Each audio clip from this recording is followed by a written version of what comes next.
नमस्कार मित्रांनो, युवराज अकॅडमी 24 या आपल्या एज्युकेशनल यूट्यूब चॅनलवर मी तुम्हा सर्वांचं स्वागत करतो। तर मित्रांनो, लातूर जिल्हा काल पोलीस भरतीचा जो काही पेपर झाला, तर या पेपरमध्ये गणित आणि बुद्धिमत्तेचे कशा स्वरूपाचे प्रश्न विचारले होते हे प्रश्न आपण या व्हिडिओच्या माध्यमातून पाहणार आहोत। यापूर्वी मित्रांनो, आपण अहमदनगर जिल्ह्यामध्ये पोलीस भरतीला गणित बुद्धिमत्तेचे कसे प्रश्न विचारले होते हे आपण पाहिलेले आहे। त्यामुळे तो जर व्हिडिओ पाहिला नसेल तर तो सुद्धा व्हिडिओ पाहून घ्या। तर चला, आज आपण लातूर जिल्हा या ठिकाणी गणित बुद्धिमत्तेचे विचारलेले प्रश्न आपण पाहणार आहोत। तर पहा मित्रांनो, या ठिकाणी आपण पाहणार आहोत 2024 पोलीस भरती लातूर जिल्हा या ठिकाणी विचारलेले परीक्षेला प्रश्न। ठीक आहे, तर पहा मित्रांनो, आपल्याला पहिला प्रश्न काय विचारला होता? स्वप्नील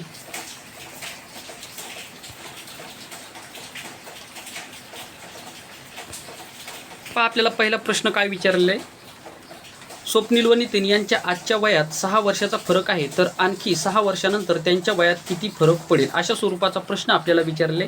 तर पहा, स्वप्नील व नितीन यांच्या आजच्या वयात 6 वर्षाचा फरक आहे, तर आणखी 6 वर्षाच्या नंतर त्यांच्या वयामध्ये किती फरक पडेल? अशा स्वरूपाचा प्रश्न आपल्याला विचारले। मग पहा मित्रांनो, ज्यावेळेस तुम्हाला वयामधला फरक दिलेला असतो, तर हा वयामधला फरक हा कायमस्वरूपी सारखाच असतो। 10 वर्षाच्या नंतर तोच असणार, 15 वर्षाच्या नंतर सुद्धा तोच असणार, किंवा 10 वर्षापूर्वी सुद्धा तोच असणार। वयामध्ये जो काही तुमच्या जन्मवयामध्ये जो काही फरक असतो हा कायमस्वरूपी तोच फरक असतो। मग यामध्ये काय म्हणजे पहा, आजच्या वयात 6 वर्षाचा फरक आहे, म्हणजेच मित्रांनो यामध्ये आणखी 6 वर्षानंतर सुद्धा 6च वर्षाचा फरक असणार। म्हणजे या प्रश्नाचं उत्तर होतं या ठिकाणी 6। ठीक आहे, ऑप्शन क्रमांक 3 होतं या प्रश्नाचं उत्तर। 2 नंबरचा प्रश्न पहा, दीपक खाली डोके वरपाय करून उभा आहे, अशा अवस्थेत त्याचे तोंड उत्तर दिशा दाखवत असेल तर त्याचा उजवा हात कोणती दिशा दाखवेल? मित्रांनो, आपल्या बॅचमध्ये हा जशास तसा क्वेश्चन पडलेला आहे। ज्या विद्यार्थ्यांनी बॅच केली तर त्या विद्यार्थ्यांना माहीत असताना हा जशास तसा क्वेश्चन आलेला आहे। दीपक खाली डोके वरपाय करून उभा आहे, अशा अवस्थेमध्ये त्याचे तोंड उत्तर दिशा दाखवत असेल तर त्याचा उजवा हात कोणती दिशा दाखवणार? आता पहा मित्रांनो, ही झाली पूर्व दिशा, ही झाली मित्रांनो पश्चिम दिशा, या ठिकाणी झाली उत्तर दिशा आणि या ठिकाणी झाली दक्षिण दिशा। आता पहा, खाली डोके वरपाय करून उभा आहे, अशा अवस्थेमध्ये त्याचं तोंड उत्तर दिशा दाखवतो। जर त्याचं तोंड उत्तर दिशा दाखवत असेल तर आपल्याला त्याचं तोंड दक्षिण दिशेला दाखवायचे। मग दक्षिण दिशेला दाखवल्याच्या नंतर पहा मित्रांनो, या ठिकाणी याचा उजवा हात या साईडला झाला आणि डावा हात या साईडला झाला। आपल्याला विचारलं काय, त्याचा उजवा हात कोणती दिशा दाखवतो? तर उजवा हात कोणती दिशा दाखवेल? पहा, या ठिकाणी पश्चिम दिशा दाखवेल। उजवा हात कोणती दिशा म्हणजे या ठिकाणी पहा, ही पूर्व आणि याच्यानंतर ही पश्चिम, म्हणजे पश्चिम दिशा या ठिकाणी याचा उजवा हात दाखवणार। ऑप्शन क्रमांक 2 होतं आपल्या या प्रश्नाचं उत्तर। पुढचा प्रश्न पहा, अतिशय महत्त्वाचा आणि अतिशय इंटरेस्टिंग प्रश्न आहे। 1 जानेवारी 1976 रोजी सोमवार या दिवशी राजूचा जन्म झाला, तर त्याचा 9वा वाढदिवस कोणत्या दिवशी येईल? आपल्या बॅचमधला जशाच तसा आलेला प्रश्न पहा, 1 जानेवारी 1976 रोजी सोमवार या दिवशी राजूचा जन्म झाला, त्याचा 9वा वाढदिवस कोणत्या दिवशी येईल? अशा स्वरूपाचा प्रश्न विचारले। मग खाली 4 ऑप्शन तुम्हाला दिलेले। आता पहा, 1 जानेवारी 1976, 1 जानेवारी पहा, 1 जानेवारी 1976, 1 जानेवारी 1976 या दिवशी कोणावर दिले? आपल्याला सोमवार दिलेला आहे।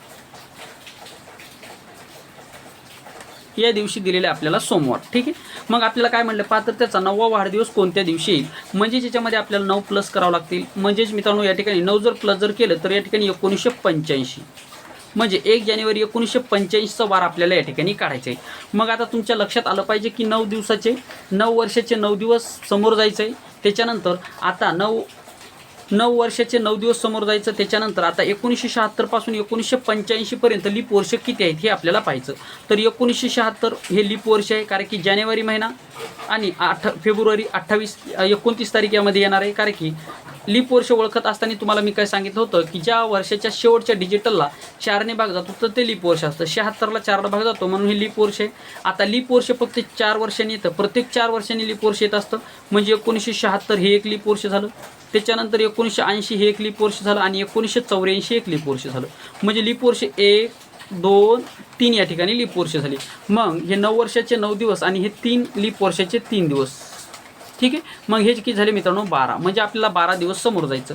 आता 12 दिवस समोर जायचं जर असेल तर 12ला आपण 7नं भागूयात, कारण की 7 दिवसाच्या नंतर तोच वार रिपीट होतो। ठीक आहे, मग 7नं जर भाग दिल्याच्या नंतर 7 1 7 आणि या ठिकाणी पहा 7 गेल्याच्या नंतर 12मधून 7 गेल्याच्या नंतर किती उरतात मित्रांनो? 12मधून 7 गेला 5 राहिला। म्हणजे आपल्याला 5 दिवस काय जायचं, समोर जायचं. मग 5 दिवस समोर जायचं असेल तर पहा 1 2 3 4 5, म्हणजे सोमवारच्या नंतर मंगळवार, बुधवार, गुरुवार, शुक्रवार आणि शनिवार. म्हणजेच या प्रश्नाचं उत्तर असणार आहे शनिवार. ऑप्शन कितीमध्ये दिले पहा, ऑप्शन क्रमांक 3 मध्ये दिले, म्हणून ऑप्शन क्रमांक 3 आहे आपल्या प्रश्नाचं उत्तर. अशा स्वरूपामध्ये हा प्रश्न तुम्हाला सॉल्व्ह करायचा होता.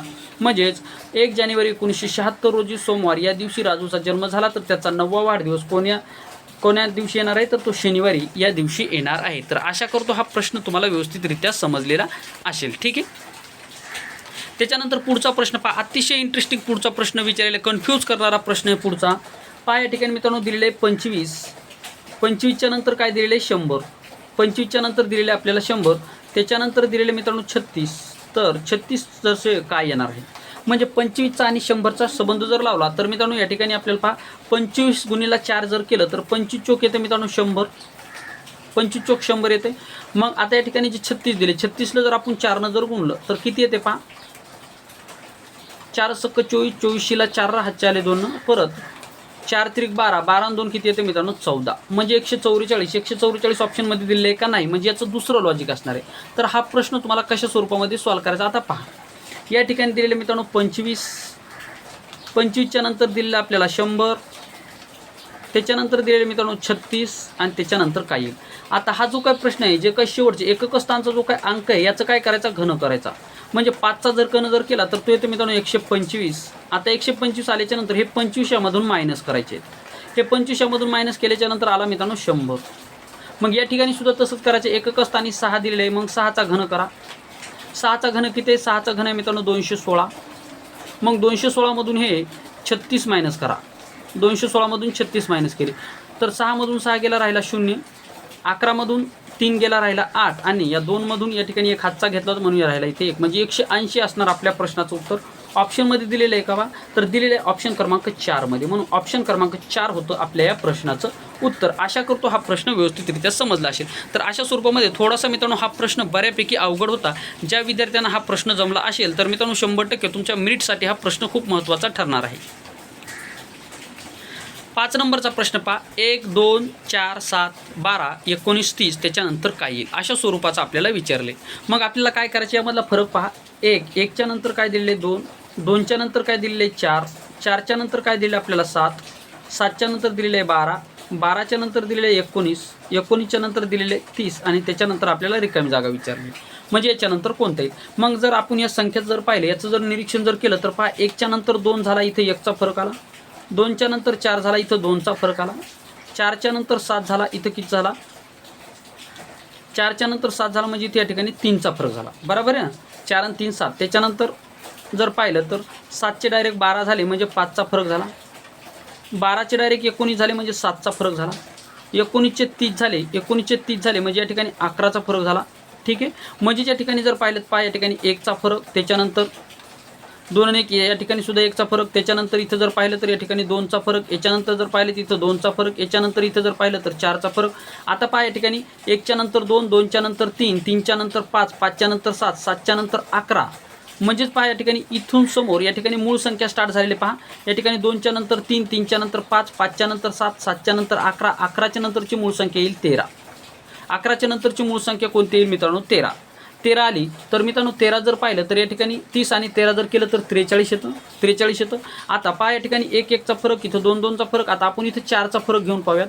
म्हणजे 11 आणि 4 किती झाले 15. म्हणून जर आपण या ठिकाणी जर 15 जर केले, यामध्ये जर आपण 15 जर मिळवले तर या ठिकाणी पहा 30 आणि 15 होतं मित्रांनो 45. किती होतं 45. मग ऑप्शनमध्ये आता 43 किंवा 45 यापैकी कोणता ऑप्शन आहे हे आपल्याला पाहणं गरजेचं असेल. तर ऑप्शन क्रमांक 1 मध्ये 43 दिलेले, म्हणून ऑप्शन क्रमांक 1 असणार आपल्या प्रश्नाचं उत्तर. खाली पाहूयात 45 ऑप्शन आहे का.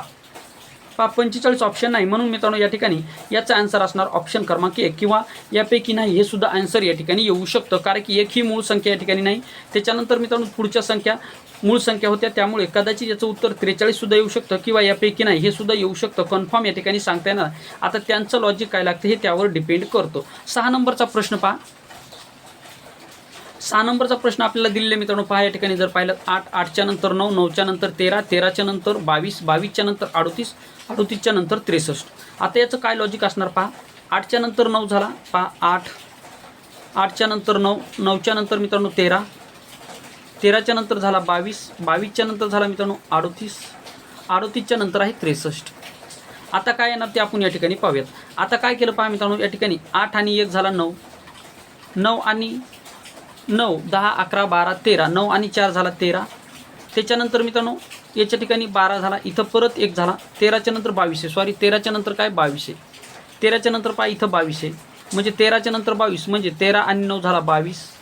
त्याच्यानंतर 22चा डायरेक्ट 38 झाला, 38 झाला म्हणजे या ठिकाणी 16 झाला, 16च्या नंतर इथे किती झालं 63 झाला, 16 म्हणजे 63, याचा अर्थ 13मधून 8 गेला, 8, 9, 10, 11, 12, 13, पहा 8, ते याच्या ठिकाणी पहा 8च्या नंतर म्हणजे 13मधून जर 8 काढला, आता पहा 63मधून आपल्याला 8 मायनस करायचं आहे, 63मधून 8 केल्याच्या नंतर किती राहते मित्रांनो, या ठिकाणी 25 आला, या ठिकाणी किती 25 आला, म्हणजे एक म्हणजे वर्ग संख्येने संख्या वाढते, म्हणजे 1चा वर्ग, 2चा वर्ग, 3चा वर्ग, 4चा वर्ग, 5चा वर्ग, आता कितीचा 6चा वर्ग वाढणार, 6चा वर्ग वाढणार म्हणजे 36 संख्या यामध्ये मिळवली जाणार, म्हणजे 63 प्लस 36 करा, 63 प्लस 36 करा. आता पहा 63 प्लस आपल्याला काय करायचं 36 करायचे, 63 प्लस 36 पहा 63, या ठिकाणी पहा 63 दिले आणि या ठिकाणी 36 करा. 6 आणि 3 झाला 9 आणि ह्या 6 आणि 3 झाला 9 म्हणजे 99 असणार आपल्या प्रश्नाचं उत्तर. ऑप्शन क्रमांक 2 होतं मित्रांनो आपल्या प्रश्नाचं उत्तर. अशा स्वरूपामध्ये हा प्रश्न तुम्हाला सॉल्व्ह करायचा होता.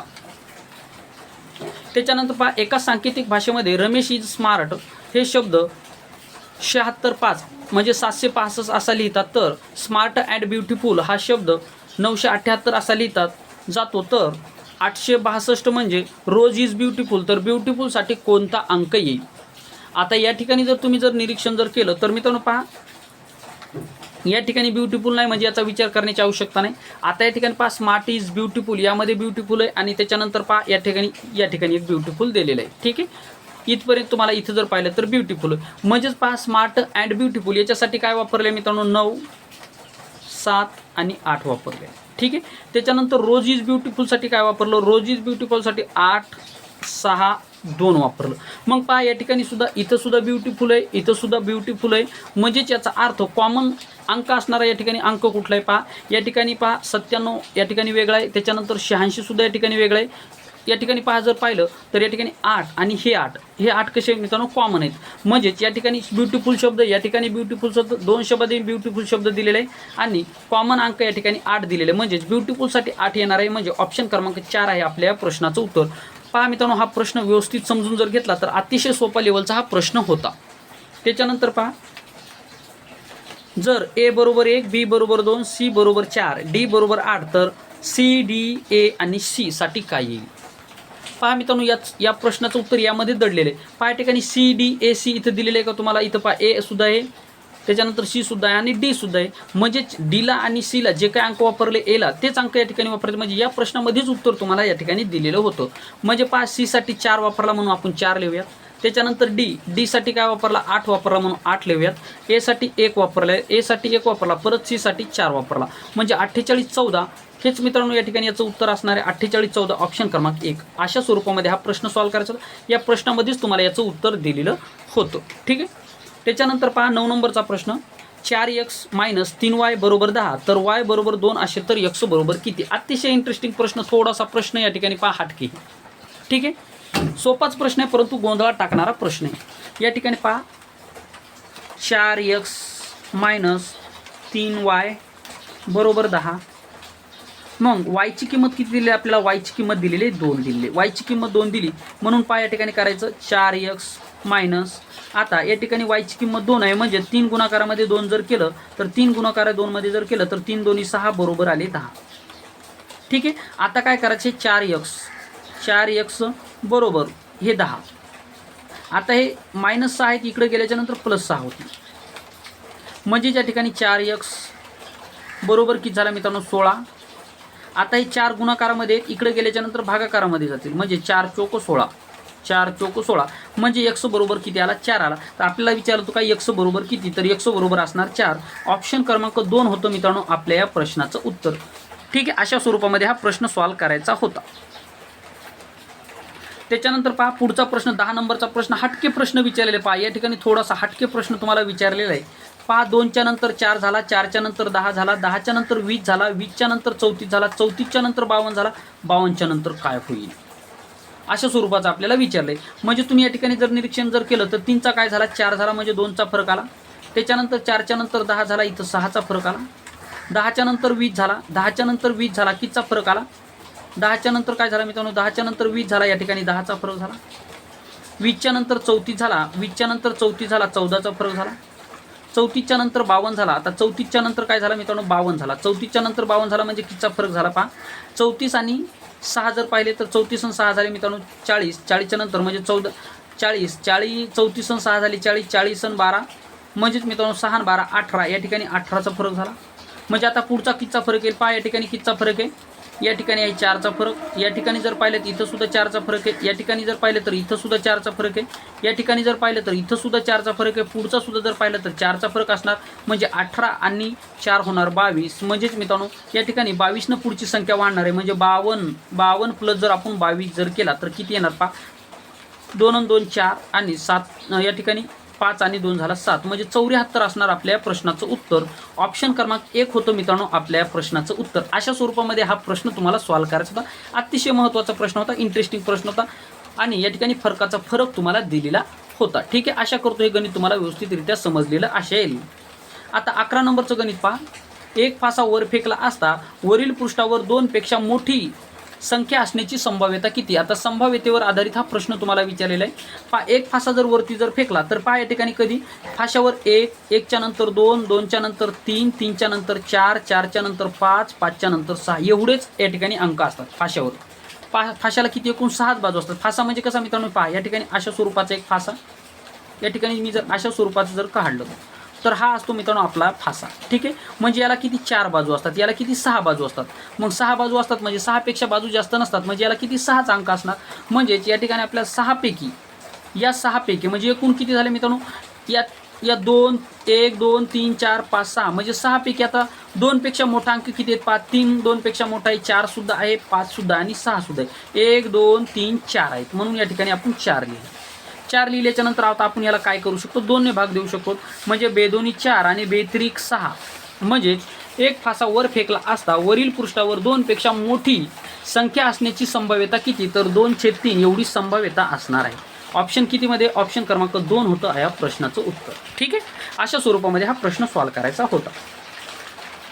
12 नंबरचा प्रश्न पहा. एका संख्येची 9 पट व 5 पट यांच्यातील फरक 96 आहे तर त्या संख्येचे 3/8 बरोबर किती. महत्त्वाचा प्रश्न आहे पहा. या ठिकाणी काय प्रश्न विचारलेले आहे. एक संख्या कशी आहे मित्रांनो 9 पट आहे आणि 5 पट आहे, यांच्यातील फरक किती 96 आहे. तर त्या संख्येचे 9/8 बरोबर किती होतील अशा स्वरूपाचा प्रश्न विचारला आहे. इंटरेस्टिंग प्रश्न आहे पहा. एका संख्येची 9 पट आहे म्हणजे 9x आणि त्यामध्ये फरक दिले म्हणून या ठिकाणी मायनस घ्या. -5x या मायनस किती 5x. 5x बरोबर किती दिलेले मित्रांनो 96 दिले. किती 96 दिले. मग काय करायचं आता ती संख्या आल्याच्या नंतर त्या संख्येची 3/8 पट काढायची. मग 9 मधून जर 5 जर गेला तर किती राहते मित्रांनो 9 मधून 5 गेला 4x राहिला बरोबर किती आला 96. बरोबर किती आला 96. जर आपण 4 जर आता या ठिकाणी 4 हे गुणाकारामध्ये इकडे गेल्याच्या नंतर काय होतील इकडे भागाकारामध्ये जातील म्हणजे आपल्याला x ची किंमत मिळणार.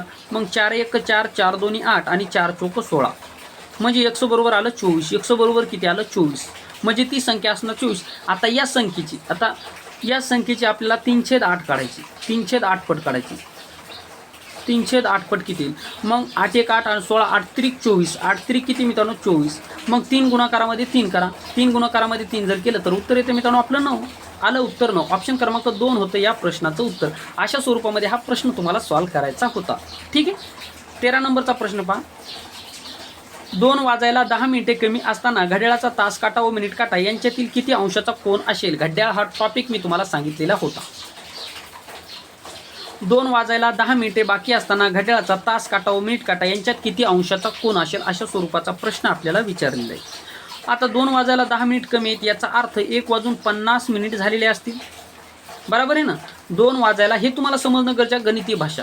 आता पहा 2 वाजायला 10 मिनिट कमी आहेत याचा अर्थ 1 वाजून 50 मिनिट झालेले आहेत. ठीक आहे, मग आता आपल्याला सूत्र काय सांगितलं अंशातील कोन जर काढायचा जर असेल तर मित्रांनो तुम्हाला सूत्र सांगितलं होतं 30h. h म्हणजे तास मायनस 11/2 आणि या ठिकाणी गुणाकारामध्ये m म्हणजे काय मिनिट. यामध्ये तुम्हाला टाकायचं आहे. आता पहा किती वाजलेले मित्रांनो 30 हे जशाच तसे सूत्रामधले त्याच्यानंतर एच आहे, एचची किंमत किती दिलेली आहे, एच म्हणजे हावर्स, हॉर्स म्हणजे तास म्हणजे 1 मायनस 11/2, 11/2 गुणाकारामध्ये मिनिट आहेत आपल्याला 50. ठीक आहे.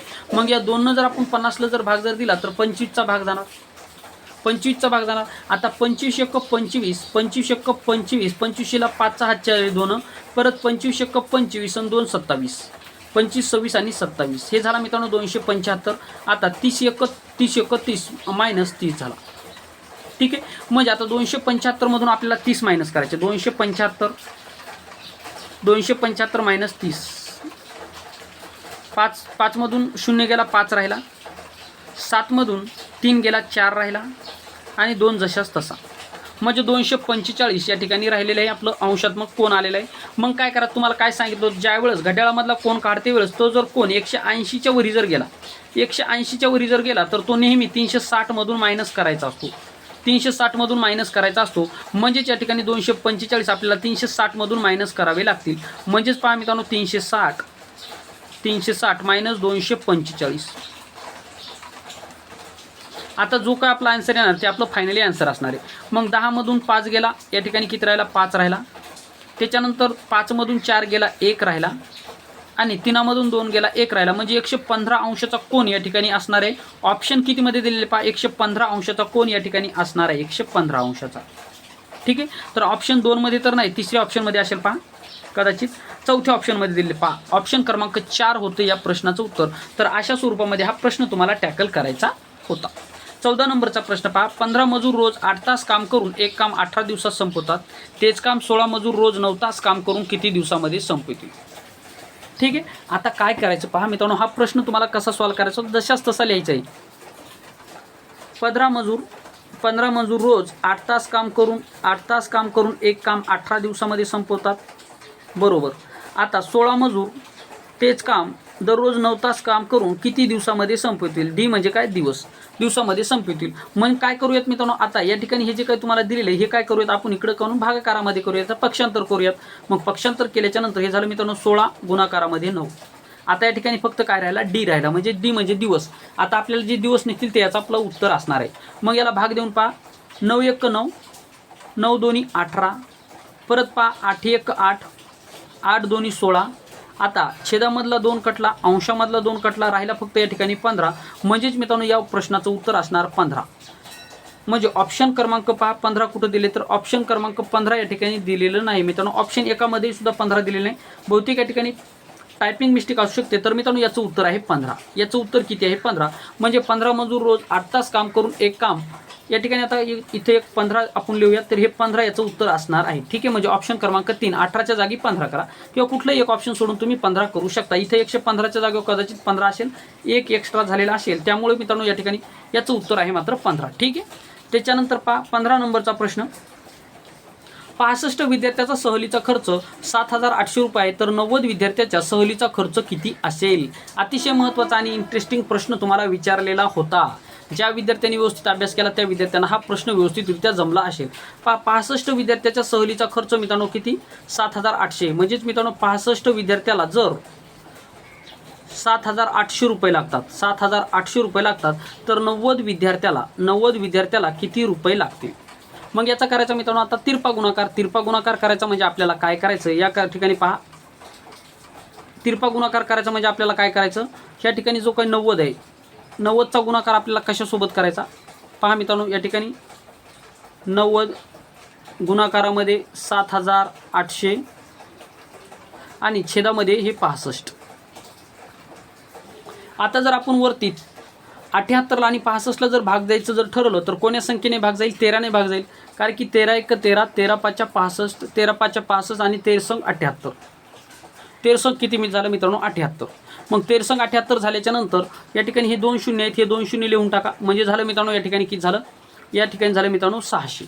600 झाल्याच्या नंतर आपण या ठिकाणी 90ला जर 5ने जर भाग दिला तर 18 × 5 = 90, 18 × 5 किती मित्रांनो 90, 18 × 5 = 90. म्हणजेच 18 गुणाकारामध्ये 600 करूयात, तर 18 × 1 = 18, 36, 18, 54, 18, 72, 18 × 5 = 90, 18 संग अष्टोदर्शी, 18 संग मित्रांनो किती अष्टोदर्शी, 18 संग अष्टोदर्शी म्हणजे 108, 108 आणि हे 2 पुढचे शून्य.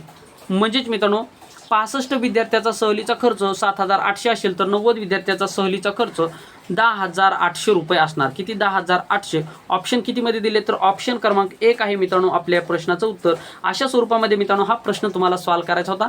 तर अशा स्वरूपामध्ये मित्रांनो आपण लातूर जिल्हा या ठिकाणी पोलीस भरतीला विचारलेले 15 प्रश्न आपण या ठिकाणी पाहिलेले आहेत. यापूर्वी आपण अहमदनगर जिल्ह्याचे प्रश्न पाहिले होते. तर आशा करतो मित्रांनो सर्व प्रश्न तुम्हाला व्यवस्थितरित्या समजले असतील. जर मित्रांनो तुम्हाला व्हिडिओ आवडला असेल तर चॅनलवर नवीन असाल चॅनलला सबस्क्राईब करा आणि एक वेळेस मित्रांनो व्हिडिओला लाईक करून द्या आणि कमेंट बॉक्समध्ये आपलं मत नक्की नोंदवा. तर पुढचा जो काही आपला व्हिडिओ असणार आहे तो असणार आहे मित्रांनो वर्धा या ठिकाणी पोलीस भरतीला गणित बुद्धिमत्ते कसे विचारले होते प्रश्न हे आपण पुढच्या व्हिडिओमध्ये पाहणार आहोत. त्यामुळे चॅनलला सबस्क्राईब करून ठेवा जेणेकरून ज्यावेळेस मी व्हिडिओ अपलोड करेल त्यावेळेस त्याचं नोटिफिकेशन तुम्हाला मिळेल. या ठिकाणी थांबूयात मित्रांनो. थँक्यू, धन्यवाद, टेक केअर, बाय बाय.